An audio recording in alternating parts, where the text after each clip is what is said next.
Des années que cette boucherie n'avait pas vu autant de clients. Quelqu'un vous sert? C'est vous? C'est vous? Derrière le comptoir, Alexandre Fargeau, éleveur bovin.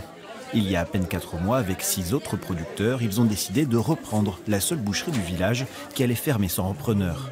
Presque un geste citoyen pour lui, qui a toujours vécu ici. Les commerces ferment les uns après les autres et si on n'avait pas sauté le pas, peut-être qu'on aurait continué un petit peu une petite diversification commerce par commerce. C'est à nous aussi, habitants ruraux, de relancer aussi la machine. On ne peut pas que se plaindre, il faut aussi monter au créneau et puis relancer les affaires. Des affaires sans intermédiaire. La viande et la charcuterie ont à peine parcouru quelques kilomètres avant d'être vendues. Un circuit court, l'évolution naturelle du métier pour l'ancien boucher venu prêter main forte. C'est une bonne initiative de la part des producteurs. C'est l'avenir, à mon avis. Les gens sont de plus en plus demandeurs de produits comme ceci, des produits locaux. Donc je pense que ça marchera.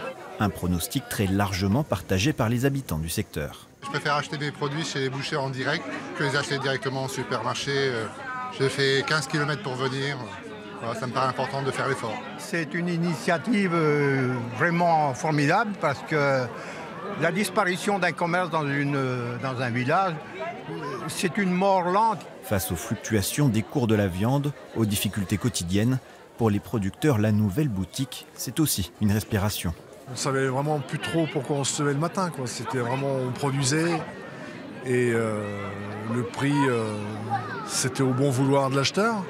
Alors qu'au jour d'aujourd'hui, on se lève le matin, on identifie les consommateurs et ça c'est très très cher à nos yeux. Donc on travaille vraiment pour des consommateurs finaux et pour nous c'est très important.